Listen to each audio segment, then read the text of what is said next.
जय हिंद एवरीवन। चलिए, आज हम लोग हिमालयन रिवर सिस्टम को पूरी तरह से कवर कर लेंगे। ठीक है, हमने ऑलरेडी इंडस रिवर को कवर कर लिया, फिर उसके बाद हमने गंगा रिवर सिस्टम, उनकी सारी ट्रिब्यूटरीज को कवर किया। तो आज बारी है कि हम ब्रह्मपुत्र रिवर सिस्टम को कवर करें। ठीक है, तो आज हम ब्रह्मपुत्र रिवर सिस्टम कवर करेंगे।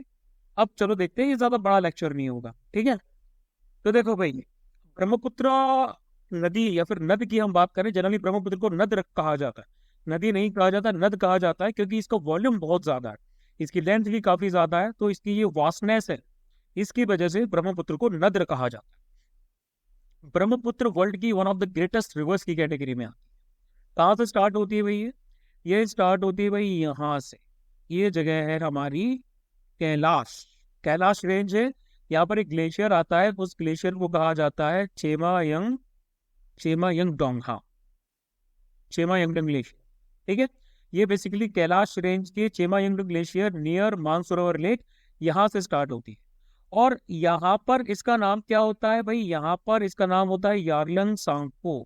कहाँ पर? सदर्न तिब्बत में, सदर्न तिब्बत रीजन में इसको यारलंग सांगपो नाम से जाना जाता है। तो भाई यारलंग सांगपो का मतलब होता है प्यूरिफायर, यानी कि पवित्र या फिर शुद्ध कर देने वाला। ठीक है, इसकी एक ट्रिब्यूटरी भी है। इसकी ट्रिब्यूटरी कौन सी है? इसकी ट्रिब्यूटरी का नाम है रांगो सांग, रांगो सांगपो की ट्रिब्यूटरी है। मेजर इसकी क्या बोलते हैं, राइट बैंक ट्रिब्यूटरी है, वो है रांगो सांगपो। इसके बाद में इसका फ्लो अगर आप देखोगे तो ईस्ट की तरफ इसका फ्लो तब तक जाता है जब तक ये इंडिया के पास यहाँ नहीं पहुंच जाती। यहाँ पर सेंट्रल हिमालयाज में एक पर्वत आता है, उसको कहा जाता है नामचा वरवा। ठीक है, नामचा वरवा पे क्या करता है, एक बड़ा सा ऐसा गॉर्ज बनाता है। नामचा वरवा के पास में एक ऐसा बड़ा सा गॉर्ज होता है, एक पूरा यूटर्न होता है ब्रह्मपुत्र नदी का। ठीक है, यूटर्न लिया जाता है और उसके बाद में यहाँ पर ये स्लोप से जब निकल के आती है इधर, तब इसको एक नाम दिया जाता है, और वो नाम है सियांग, सॉरी सियांग नहीं, सियांग, सियांग, या फिर इसको यहाँ पर देहांग नाम से भी जाना जाता है। सियांग और देहांग दो नामों से जाना जाता है। ठीक है, अब इसके बाद क्या होता है, इंडिया में बेसिकली इसका जो अकरेंस होता है वो किस जगह पर दिखाई देता है, तो वो असम वैली के हेड पे दिखाई देता है। यहाँ पर एक टाउन आता है, उस टाउन को कहा जाता है सादिया, असम वैली की स्टार्टिंग में ये टाउन। फिर इसके बाद ये क्या करती है, इसके बाद इसकी major main left bank tributaries आती हैं, जैसे कि दिबांग आ गई। ठीक है, दिबांग हो गई, उसके बाद सिकांग हो गई, लोहित है, ये भी इसको ज्वाइन करती हैं। और फिर ये कौन सी डायरेक्शन लेती है? ये साउथ वेस्ट की डायरेक्शन लेती है, और तब इसका नाम जो है, तब इसका नाम ब्रह्मपुत्र हो जाता है। असम वैली में इसकी जो पूरा लेंथ है वो कितना है? असम वैली में ये फ्लो करती है भाई हमारा 750 किलोमीटर, 750 किलोमीटर इसका फ्लो रहता है असम वैली में। इसकी अगर हम लेफ्ट बैंक ट्रिब्यूटरीज की बात कर रहे हैं, तो इसकी लेफ्ट बैंक ट्रिब्यूटरीज में एक आ जाती है बोरी दिहिंग, ये आ जाती है, धनसारी आ जाती है। ठीक, धनसारी के बाद में एक और आती है, दैट इज कलंग, कलंग भी आ जाती है। और इसकी राइट बैंक ट्रिब्यूटरीज की बात करें तो राइट बैंक ट्रिब्यूटरीज में सुबानश्री, सुबानश्री ने ज्वाइन किया। ठीक है, कामेंग, कामेंग कहाँ है भाई? कामेंग भी इसको ज्वाइन करती है राइट साइड से। ठीक है, कामेंग, हाँ ये रही कामेंग, कामेंग भी है। उसके बाद में मानस, मानस भी इसको ज्वाइन करती है। मानस के साथ साथ संकोश जो है ना, संकोश भी इसको राइट बैंक से ज्वाइन करती है। ये सारी रिवर्स इसको राइट बैंक और लेफ्ट बैंक से रिस्पेक्टिवली ज्वाइन करती है। अब असम में ना, यहाँ पर इनका फ्लो जब आता है, तो यहाँ पर एक फ्लो आने के बाद में ये दो वाटर चैनल्स में डिवाइड हो जाती है, कुछ इस तरीके से। ठीक है, दो वाटर चैनल्स आ जाते हैं। ये जगह आपकी आती है डिब्रूगढ़ और लखीमपुर के पास में। यहाँ पर एक वाटर चैनल को कहा जाता है नदन खेरकुटिया, और दूसरे को सिंपल बोला जाता है सदर्न ब्रह्मपुत्र। ये तो वाटर चैनल्स में डिवाइड हो जाती है और आगे जाके ये फिर से एक हो जाती है। ठीक है, अब ये एक किस जगह पर होती है? तो भाई ये एक होती है भाई यहाँ पर, मौली आइलैंड है ना, जिसको मजूली आइलैंड्स भी कहा जाता है। ये वर्ल्ड का लार्जेस्ट रिवराइन आइलैंड है, यानी कि रिवर के अंदर मौजूद अगर आइलैंड्स में देखते हैं तो जो हमारा मौली आइलैंड है ये सबसे बड़ा रिवराइन आइलैंड है। ठीक है, क्या होता है कि ब्रह्मपुत्र अपने साथ में इतना सेडिमेंट और सिल्ट लेके आती है कि भाई इतना सेंटीमीटर सिर्फ लेके आती है कि वो यहाँ पर खुद के छोटे मोटे आइलैंड बना देती है। जनरली आइलैंड्स आपके ओशंस वगैरह में बनते हैं, लेकिन रिवर में भी बनते हैं, लेकिन इतने बड़े नहीं बनते। लेकिन मोस्टली जो आइलैंड है ना, ये सबसे बड़ा आइलैंड।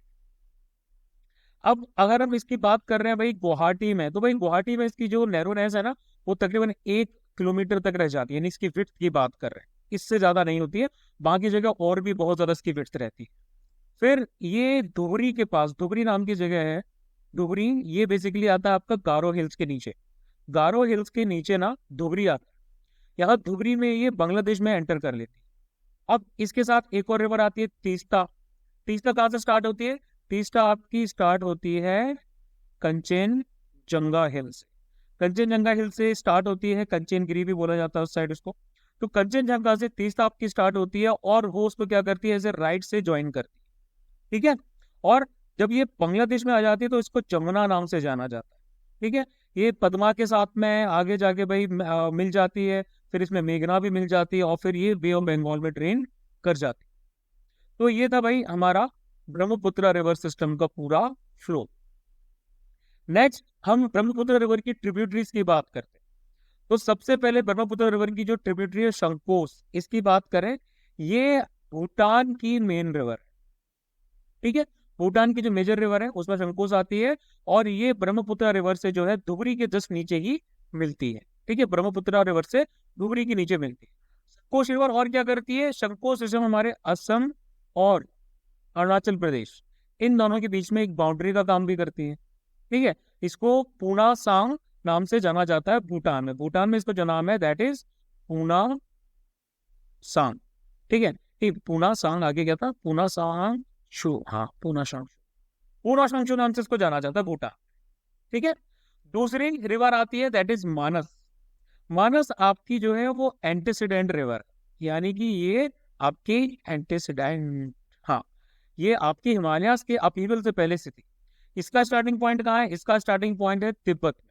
ये तिब्बत से स्टार्ट होती है, ग्रेटर हिमालयाज को क्रॉस करती है और एक बड़ा सा गॉर्ज बनाती है, तकरीबन 3000 मीटर, यानी कि 3000 मीटर की हाइट पे एक बड़ा सा गॉर्ज बनाती है। उसके बाद में इसमें बहुत सारी छोटी छोटी ट्रिब्यूटरीज हैं, वो मिलती रहती हैं लेसर हिमालयाज में, और ये फिर प्लेन्स की तरफ आगे क्या करती है, ये भी फिर ब्रह्मपुत्र को ज्वाइन करती है। नेक्स्ट फिर आती है भाई हमारी सुबांश्री। सुबांश्री जो है ये भी लास्ट ट्रिब्यूटरी है ब्रह्मपुत्र रिवर की। इसका हिमालयाज में आप देख सकते हैं इतना लंबा कोर्स रहता है, और उसके बाद में माउंटेन से जब ये नीचे की तरफ निकलती है तो फिर इसका जो टोटल कोर्स आता है वो आता है 160 किलोमीटर। ठीक है। पर असम असम प्लेन में, पर असम प्लेन में ये करती है भाई हमारा 160 किलोमीटर का पूरा लेंथ को ही ट्रेवर्स करती है। उसके बाद में क्या करती है, ये भी फिर वही जाके ब्रह्मपुत्र को ज्वाइन कर लेती है। फिर आते भाई हमारी धनश्री। धनश्री जो है इसका ओरिजिनेशन पॉइंट है नागा हिल्स, और वहां से आगे बढ़ने के बाद में ये भी जाके ब्रह्मपुत्र से मिल जाती है। फिर नेक्स्ट आती है भाई मणिपुर। मणिपुर स्टेट नहीं, मणिपुर जो है वो भी एक रिवर है।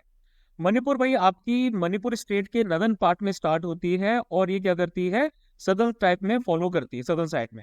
फिर उसके बाद में इम्फाल को क्रॉस करती है। ये इम्फाल को क्रॉस करने के बाद में ये पानी देती है लोकटक लेक में। लोकटक लेक को फीड किया जाता है इसके साथ, मणिपुर रिवर के साथ इससे।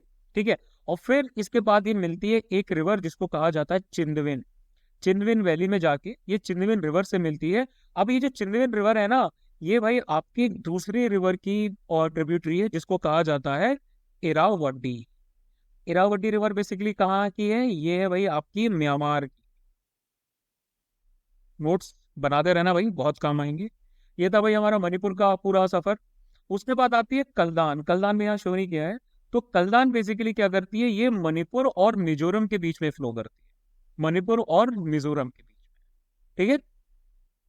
और फिर उसके बाद में ये भी वहां से निकल के कहाँ चली जाती है, बे ऑफ बंगाल में चली जाती है। अब सबसे लास्ट में हम बात करते हैं ट्रिब्यूटरीज ऑफ ब्रह्मपुत्र में, एक और आती है उसका नाम है बराक। बराक कहाँ स्टार्ट होती है भाई? बराक जो हमारी स्टार्ट होती है वो होती है नागालैंड। ठीक है। नागालैंड में एक जगह है, इस पर्वत का नाम है माउंट जापो। यहाँ से स्टार्ट होती है, ये साउथ की तरफ जाती है, यानी कि मणिपुर की तरफ जाती है, और वहां के बाद में एक हेयर पिन बैंड, एक ऐसा ऐसा बैंड बनाती है, और फिर उसके बाद ये आपका वेस्ट की तरफ जाती है। तो ये जो बराक बेसिन है, यहाँ पर कौन कौन सी जगह आती है? यहाँ पर एक जगह आती है जिसको हम कहते हैं, सॉरी, माइसेनराम आती है, और उसके बाद में चेरापूंजी आती है। ये आपकी वर्ल्ड की हाईएस्ट रेनफॉल वाले एरियाज में काउंट किए जाते हैं, ठीक है। उसके बाद में भाई ये हमारी चली जाती है बांग्लादेश में, इसका नाम हो जाता है सुरमा, ठीक है। और बराक रिवर क्या करती है, चांदपुर के पास में मेघना को ज्वाइन करती है, ठीक है, ढाका के नीचे। उसके बाद में ये सुरमा नाम से आगे फ्लो होती है, और पद्मा को ज्वाइन करती है, और तब इसका नाम क्या है, तब इसका नाम हो जाता है मेघना ऊपर, ठीक है। तो ये पूरा का पूरा हमारा फ्लो था, ट्रिब्यूटरीज ऑफ ब्रह्मपुत्र प्लस पूरा जो ब्रह्मपुत्र रिवर सिस्टम है उसका। ये इतना बड़ा चैप्टर नहीं था, ये इतना बड़ा लेक्चर नहीं था, हार्डली 5 to 10 मिनट्स का रहता है, इसमें ये पूरा का पूरा कवर हो जाता है, ठीक है। अब नेक्स्ट जो टॉपिक होगा, peninsular India, peninsular sorry India नहीं, पेनिनसुलर ड्रेनेज यानी कि पेनिनसुलर रिवर सिस्टम, वो काफी बड़ा होगा। काफी बड़ा मतलब it will take around 30 to 45 minutes, उसमें आपको उतना टाइम लगेगा, and that will be the end of the entire river system of India, ठीक है। उसमें फिर आपको रिवर सिस्टम ऑफ इंडिया में इसके अलावा कुछ भी पढ़ने की जरूरत नहीं है।